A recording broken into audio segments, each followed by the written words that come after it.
Welcome back to the Deep Digger Sports Pod. I am your host, D. NFL free agency is going wild, but I wanted to hop on and talk about a couple of trades. But before we dig into that, be sure to hit that like button. Be sure to subscribe to the pod. It really does help out. And be sure to drop some comments below. Let me know your thoughts. And so, the reason I wanted to talk about these two trades is I think it just shows how good or how bad each team is. And so wanted to talk about the Brian Burns trade as well as the Joe Mixon trade. So the Carolina Panthers trade Brian Burns to the New York Giants. They get in return a second round pick and a fifth round pick.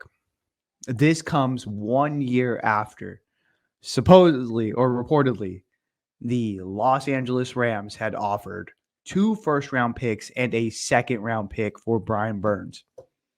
That just goes to show me the Carolina Panthers are just so inept in their front office. They have no idea what they are doing, and they basically paid for a 1-year rental, and the cost was supremely high.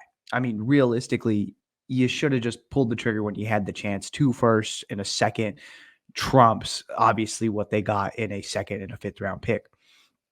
Now, cut to the Bengals ended up trading away Joe Mixon after what seemed like they were going to cut Joe Mixon. And so I didn't want to highlight the Bengals. I actually wanted to highlight the team trading for Joe Mixon in the Houston Texans. All they sent over was a 7th round pick. And you may ask yourself, okay, why would the Texans give up anything if they were going to cut Joe Mixon anyways? Well, look at what happened with Aaron Jones. Aaron Jones gets cut by the Green Bay Packers. Immediately, who swoops in? The Minnesota Vikings. And I think it's because, again, you faced him. He's a division opponent, so you see him 2 times a year. You're familiar with him. You still want a chance at that division. If you're Aaron Jones, you realize, like, okay, I know these teams very, very well. I even know the Packers very well. I feel like I'll do well in this division still. Why get away from that? So I don't think that the Houston Texans were looking around like, okay, well, if they end up cutting Joe Mixon, what is going to happen? You have the Baltimore Ravens there that desperately needed a running back. I think they undercut him and they traded the 7th round pick. They called up the Bengals. They were like, hey, we can give you something when you're going to get nothing. Give us Joe Mixon. We'll give you a 7th round pick. You don't have to see him in the division anymore. We got it. Don't worry about it. And I think that's a super high value move. You're getting a premium guy in Joe Mixon for pennies on the dollar, whereas you turn around and the Carolina Panthers just traded away a premium guy for pennies on the dollar. It just goes to show you again, time and time again, the Houston Texans are just running circles around the Carolina Panthers, and it's just coming back and biting them in the ass.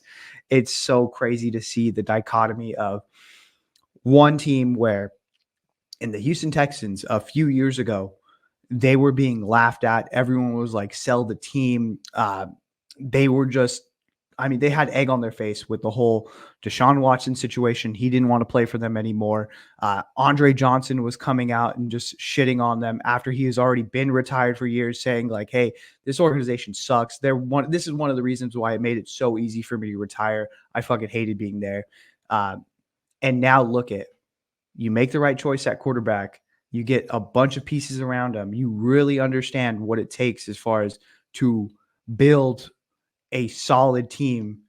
And they've only got more solid throughout this offseason. I think they got Danielle Hunter. They've got Joe Mixon. They retained Dalton Schultz.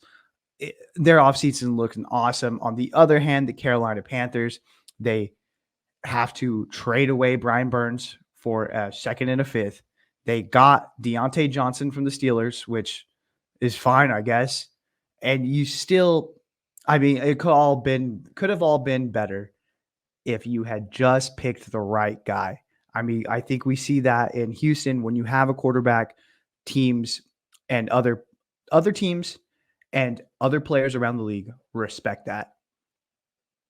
And in Carolina, they just don't have the guy. They made the wrong choice. They got fleeced, and now you got to live with it. And so it sucks, but you just see two polar opposites. One franchise that picked the right guy and just continue to making move after move after move that is right. The other team is just, hey, we whiffed on our dude, and not only that, we are just proving to be inept with every season, every move this offseason. So just let me know your thoughts in the comments. What do you think about these two trades? I mean, honest, and two, these two trades might not be the only trades for this NFL free agency. Tee Higgins has already come out and said that he would like to be traded.